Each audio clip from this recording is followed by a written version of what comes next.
Bonjour les zèbres libres, ici l'épisode 2 de l'histoire de la caravane. Derrière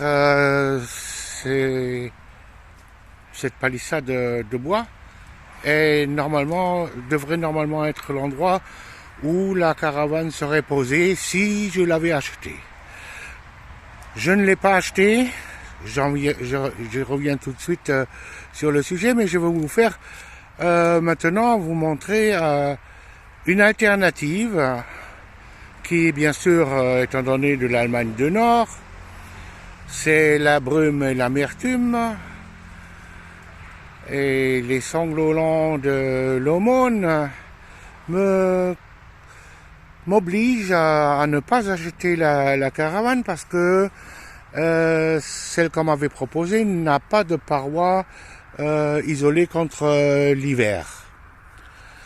Mais avec la cagnotte collectée, j'ai assez d'argent pour transformer cette fourgonnette caddie en fourgonnette chauffée avec un chauffage auxiliaire, batterie auxiliaire, réservoir de fuel auxiliaire. Vous voyez le lit il y a déjà les premiers régals. Ce qu'il faut faire là, vous voyez bien, la tôle, il faut qu'elle soit recouverte avec quelque chose qui l'isole contre le refroidissement rapide par la nuit. Voilà.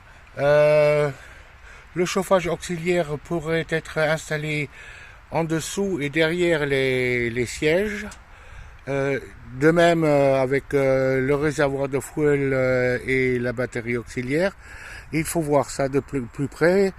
J'en dirai plus dès que les plans seront réalisés.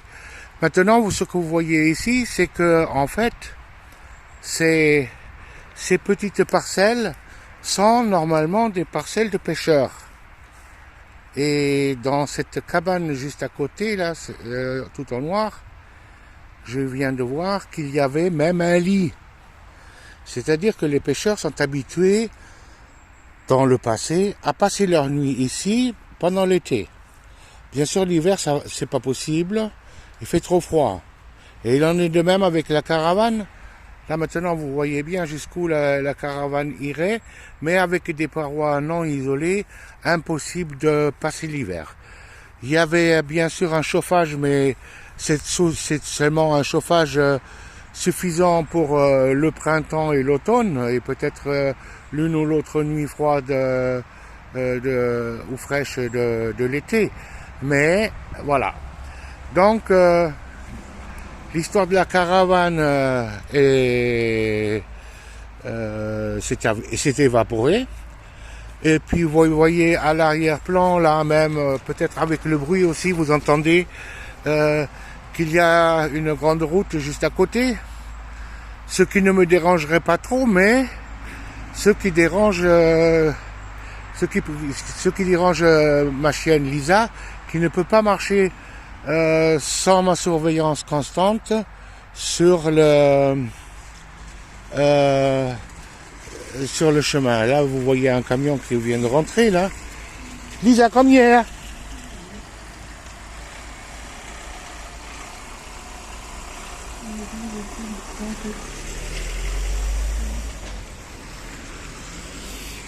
Bon, il s'est arrêté à cause de Lisa. Mais les voitures roulant plus vite sur la nationale à côté, ça ne marchera pas. Donc, voilà, tiens, qui veut voir ma caddie de devant. Le point vert là, c'est le Helfer Shuttle, c'est-à-dire l'aide, le shuttle des aides de la vallée de la Haar, où j'ai été passer une semaine en septembre dernier. Bon, maintenant, ce que je voulais dire, c'est que cette parcelle ici, elle est abandonnée. Je suis rentré sans aucun problème. Théoriquement, je pourrais donc me poser ici, comme quand et comment je veux. Peut-être pas une semaine, ce que je ne voudrais pas parce que ça serait trop ennuyant de rester pendant une semaine à un endroit. Mais je pourrais repartir, rentrer à la maison. Là, je viens de récupérer un seau alimentaire dans lequel je peux, le voici, dans lequel je peux mettre 11 litres d'eau assorti avec un robinet. J'aurai assez d'eau potable pour vivre 5-6 jours d'affilée si je veux. Et sinon, bon, les stations d'essence, surtout si on remplit sans réservoir ou enfin le plein, ou on achète des, je sais pas moi, un croissant ou quelque chose comme ça, ils vont pas dire non. Voilà. Voilà, c'est tout ce que j'ai à vous dire. C'est que l'alternative ne sera pas vivre constamment dans les buissons, mais de pouvoir partir avec une camionnette chauffée quand je veux et aussi longtemps que je veux. Mais j'aurai pas les ennuis que j'aurai avec une caravane qui ne peut être chauffée qu'à des prix exorbitants. Voilà. Donc ça va être ça au lieu d'être l'autre.